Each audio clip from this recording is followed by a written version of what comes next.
नमस्कार दोस्तों, आप सभी का फिर से एक बार स्वागत है मेरे होम्योपैथिक यूट्यूब चैनल पे। दोस्तों आज हम बात करेंगे अभी जो बहुत बीमारी के बारे में चर्चा शुरू है इंडिया में, जिसके 2 केसेस हमें देखने को मिल गए हैं। हाँ, ये बीमारी है मंकी पॉक्स। तो क्या ये बीमारी है, किस तरह से ये उतनी घातक नहीं है जितनी हम सोच रहे हैं, इससे बचने के लिए क्या कर सकते हैं हम, और साथ ही साथ कौन सी वो होम्योपैथिक दवाइयाँ हैं जो इसमें काम आ सकती है, इसके बारे में हम डिस्कस करेंगे। तो वीडियो अंत तक देखना ना भूलिएगा। तो चलिए शुरू करते हैं।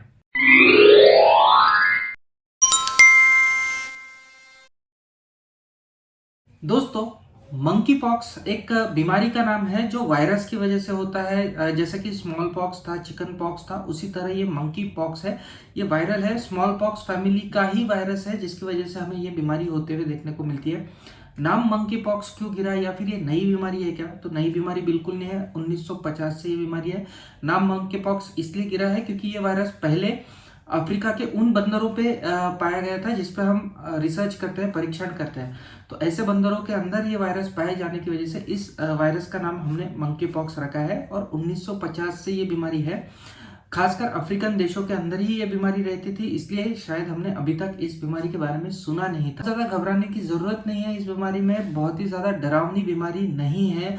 लोगों के अंदर भ्रम फैलाया जा रहा है कि ये अब कोरोना वायरस के बाद में नया वायरस आ गया है मंकी पॉक्स, और बहुत ही ज़्यादा ये हो जाएगा वो हो जाएगा। तो डरने वाली बात बिल्कुल नहीं है, इजीली मैनेजेबल डिजीज है, बहुत ज़्यादा डर वाली बात नहीं है। और इंडिया में अभी तक सिर्फ 2 ही केसेस आई है। अगर 100 केसेस मंकी पॉक्स की हमें देखने को मिलती है तो उसमें से सिर्फ 10 केसेस ऐसी होंगी जो कॉम्प्लिकेट होंगी। लेकिन कोरोना में यही प्रमाण सिर्फ 2% का था। फिर भी मैं कहता हूँ कि मंकी पॉक्स ये कोरोना जितना घातक नहीं है, कोरोना ज़्यादा घातक था। रीज़न इसका ये है कि इनका ट्रांसमिशन टोटली डिफरेंट है। जैसा कि हमने देखा कि मंकी पॉक्स एक वायरस है जो जानवरों से उपजा है। तो हो सकता है आपके पेट को, आपके आसपास में इर्द गिर्द में जो जानवर हो उन्हें ये मंकी पॉक्स हो, तो उनसे हम अगर क्लोज कांटेक्ट में आते हैं तो हमें हो सकता है। या फिर ऐसा जानवर जिसको मंकी पॉक्स है वो अगर हमें काट लेता है तो हमें मंकी पॉक्स हो सकता है। हमारे से दूसरे को हो सकता है सिर्फ स्किन कांटेक्ट होने पर, यानी स्किन कांटेक्ट होगा तो ही मंकी पॉक्स दूसरे पर्सन को, दूसरे व्यक्ति को हो सकता है। अब ऐसे में कोरोना को कंसिडर कर लेते हैं। कोरोना में बहुत ही जल्दी ट्रांसमिट होता था इन्फेक्शन। हम बोलते थे, छींकते थे, खांसते थे, एक कमरे में रहते थे तो भी एयरबॉर्न डिजीज होने की वजह से बहुत जल्दी और बहुत तेजी से फैलता था। इसलिए लाखों करोड़ों लोगों को कोरोना हुआ, और इसीलिए उस लाखों करोड़ों के मुकाबले ये उसके जो 2% है वो बहुत ज़्यादा थे। इसके 10% भी बहुत कम रहने वाले हैं, क्योंकि ट्रांसमिशन उतना इजी नहीं है, उतना आसानी से ये ट्रांसमिट नहीं होंगे। अब इसके लक्षणों की बात कर लेते हैं। लक्षण वही है जो हमें दूसरे वायरल फीवर्स के अंदर देखने को मिलते हैं। हमें बुखार, तेज बुखार होगा, सिर दर्द होगा, थकान होगी, मसल पेन होगा, और बहुत ज़्यादा थका हुआ पेशेंट महसूस करता है। यही सब लक्षण हमें मंकी पॉक्स के अंदर भी देखने को मिलते हैं। साथ ही साथ एक चीज हमें देखने को मिलती है, वो है रैशेस।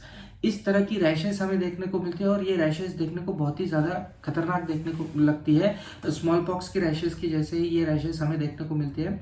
और ये जो बुखार के लक्षण है उसके 4-5 दिन बाद हमको इस तरह की रैशेस आती हुई देखने को मिलती है। फफोले से बन जाते हैं, फफोले बनते हैं, और फिर धीरे धीरे धीरे धीरे वो रिजॉल्व होते हैं। तो 1 से 4 हफ्तों का समय इन्हें पूरी तरह से रिजॉल्व होने को लग जाता है। तो ये फफोले हमें बनते हुए देखने को मिलते हैं। ये फफोले चेहरे पे भी बन सकते हैं, हमारे शरीर के दूसरे हिस्सों पे भी बन सकते हैं, हमारे गुप्तांगों के पे भी बन सकते हैं, एनस पे भी हमें इस तरह के फफोले मंकी पॉक्स के अंदर होते हुए देखने को मिलते हैं। इजीली मैनेजेबल है, डरने वाली बात बिल्कुल नहीं है। हाँ, सतर्क रहना, चौकन्ना रहना बहुत ज़्यादा ज़रूरी है। अब इसके प्रिवेंशन के लिए क्या हम कर सकते हैं? प्रिवेंशन के लिए एक अप्रूव्ड वैक्सीन पहले से ही मौजूद है। आप अगर ऐसे देशों में जा रहे हो, अफ्रीकन कंट्रीज में अगर घूमने जा रहे हो, या अफ्रीकन कंट्रीज से कोई आ रहा है आपके यहाँ, तो उसको आप वैक्सीनेट करा सकते हो। या आप खुद जाके अगर अफ्रीकन देशों में घूमने जा रहे हो तो आप वैक्सीन का इस्तेमाल कर सकते हो। आप डॉक्टर से इस बारे में परामर्श कर सकते हैं।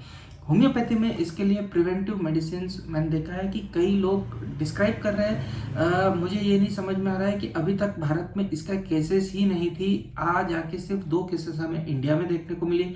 फॉरेन के अंदर कुछ केसेस देखने को मिले हैं, लेकिन जो स्टडी के लिए नंबर चाहिए वो नंबर इतना ज़्यादा नहीं है कि हम प्रिवेंटिव मेडिसिन बता दें कि ये दवा ले लो और मंकी पॉक्स से आपका बचाव हो जाए। लेकिन फिर भी ये देख के बहुत मैं अचंभित हूँ कि कई होम्योपैथिक चैनल्स पे मैं देख रहा हूँ कि होम्योपैथी में मंकी पॉक्स से बचाव के लिए दवाइयाँ बताई जा रही है। मुझे लगता है ये थोड़ा सा भ्रमित करने वाला किस्सा है। आपको ऐसी दवाइयों के ऊपर बिल्कुल रिलाई नहीं करना चाहिए कि ये होम्योपैथिक दवा लेने से आपको मंकी पॉक्स नहीं होगा। दवाइयों की बात कर लेते हैं, हम क्या उपचार करेंगे अगर किसी को मंकी पॉक्स जैसे लक्षण देखने को मिल रहा है। चूंकि होम्योपैथी लक्षणों के ऊपर आधारित एक चिकित्सा पद्धति है, तो कुछ होम्योपैथिक दवाइयाँ आपको लक्षण के हिसाब से मैं सजेस्ट कर सकता हूँ। सबसे पहले तो अगर कोई मंकी पॉक्स के लक्षणों जैसा आपको पेशेंट देखने को मिलता है तो उसको आइसोलेट कर लीजिए। उस व्यक्ति को आइसोलेट करना जरूरी है, क्योंकि उसके स्किन कांटेक्ट में अगर कोई और आता है तो उसे भी ये वायरस अपनी चपेट में ले सकता है। तो ये एक हमें करना है। दूसरा, अगर किसी पेशेंट को बुखार है और मंकी पॉक्स जैसे लक्षण देखने को मिल रहे हैं तो उसे पानी भरपूर पिलाइए और उसे आराम करने की सलाह दीजिए। उसे बाहर बिल्कुल मत जाने दीजिए, और घर में भी है तो बहुत ज़्यादा फिजिकल वर्क उसे नहीं करना है, उसे आराम करते रहना है। और पानी, रिहाइड्रेशन बहुत ज़्यादा ज़रूरी है। पानी भरपूर पीते रहे। फल सब्जियां ये खाना चाहिए। तले हुए पदार्थ, मसाले के पदार्थ तो इस बुखार के दौरान हमें बिल्कुल नहीं लेना चाहिए। तो ये हो गए जनरल प्रिकॉशन। होम्योपैथी में कौन सी दवाइयाँ है? अगर रैश बहुत ज़्यादा लाल है, एक्यूट कंडीशन के अंदर हमें देखने को मिल रहे हैं रैशेस, तो हम बेलाडोना ले सकते हैं। फीवर है, हाई ग्रेड फीवर, रैश और रेडनेस हमें देखने को मिल रहा है, कंजेशन देखने को मिल रहा है, तो बेलाडोना 30 यह दवा बहुत अच्छी तरह से काम करती है। अगर कम है, माइल्ड है, तो 2-2 बूंद आप दिन में 3 बार दे सकते हो। अगर बहुत ज़्यादा प्रमाण में आपको देखने को मिल रहा है, यानी सीवियरिटी फीवर की ज़्यादा है, तो दिन में 4 से 5 बार भी आप बेलाडोना 30 यह दवा दे सकते हैं। अब इसकी अगली स्टेज अगर हमें देखने को मिलती है, अगली स्टेज में अगर जो रेडनेस है, रेडनेस के साथ में बर्निंग डेवलप हो जाती है, तो दूसरी एक दवा बहुत अच्छी है होम्योपैथी की, जो वायरल इन्फेक्शंस के अंदर बहुत अच्छा काम करती थी। कोरोना में इसे प्रिवेंटिव मेडिसिन बोल के भी हमने यूज़ किया था और इसके बहुत अच्छे रिजल्ट्स हमें देखने को मिलते हैं। इवन एक्टिव केसेस को कोविड के ट्रीट करने में इस दवा के बहुत अच्छे रिजल्ट्स देखने को मिलते हैं। और ये दवा है आर्सेनिक 30। जब भी रैशेस थोड़ी सी डेवलप हो जाए, रेडनेस की स्टेज से आगे चल के उसके अंदर अगर बर्निंग आ जाए, पेशेंट को थोड़ा सा पानी पीने की इच्छा हो जाए, तो ऐसे कंडीशन के अंदर आर्सेनिक 30 यह दवा ज़रूर दे सकते हैं। आर्सेनिक 30 की भी 2-2 बूंद हमें दिन में 2 से 3 बार देना है और लगातार 5 दिनों तक इस दवा का सेवन हमें करते रहना है। तो ये कंडीशन को वहीं पे हम रोक सकते हैं। दोस्तों, इसकी तीसरी जो दवा है वो है हिपार सल्फ। अगर और थोड़ी सी कंडीशन आगे बढ़ जाती है, थोड़े से जो पीलापन है वो अगर फोड़ों के अंदर डेवलप हो जाता है और येलोइश ग्रीन डिस्चार्जेस उसके अंदर से, फफोलों के अंदर से आना शुरू हो जाता है और फीवर है, तो ऐसे कंडीशन में हम हिपार सल्फ भी ले सकते हैं। खासकर अगर एसोसिएटेड सर्दी खांसी भी हमें देखने को मिल रही है। हिपार सल्फ 30 ऐसे कंडीशंस में पस को कंट्रोल करने के लिए बहुत ही अच्छी दवा के तौर पे काम करती है और इसके भी हमें 2-2 बूंद सुबह शाम कंटिन्यूसली पेशेंट को देना है 5 से 6 दिनों तक। दोस्तों, इसके लिए लास्ट दवा जो काम में आ सकती है वो है थुजा 30। थुजा 30 एक बहुत ही अच्छी दवा है अगर बहुत ज़्यादा पस बन रहा है। ऐसे लोगों के अंदर जिनके अंदर स्कार बनने की टेंडेंसी होती है, यानी थोड़ी सी जख्म होने के बाद में अगर स्कार बन जाते हैं और उसके दाग रह जाते हैं, तो उन दाग धब्बों को ठीक करने के लिए, उन दाग को प्रिवेंट करने के लिए, कीलॉइड फॉर्मेशंस को प्रिवेंट करने के लिए हम होम्योपैथी का अक्सर यूज़ करते हैं। तो ऐसी कंडीशन के अंदर अगर किसी को कीलॉइड की टेंडेंसी है या स्कार बनने की टेंडेंसी ज़्यादा है, तो ऐसे लोगों के अंदर थुजा के बहुत अच्छे रिजल्ट्स हमें देखने को मिल सकते हैं। थुजा 30 भी 2-2 बूंद सुबह दोपहर शाम हमें लेना है कंटिन्यूसली 5 दिनों तक। इस दवा का सेवन करने से अगर आपको मंकी पॉक्स हुआ है तो उसके अंदर काफ़ी आराम देखने को मिल सकता है। थुजा के अंदर पस बहुत ज़्यादा बनता है, ड्राई क्रस्ट रहेगा, उस क्रस्ट को, उस पपड़ी से जम जाती है जहाँ पे भी रैश आया है, और उस पपड़ी को हटा के नीचे देखेंगे तो बहुत ज़्यादा पस हमें देखने को मिलेगा। तो यही सब लक्षण हमें थुजा के अंदर देखने को मिलते हैं।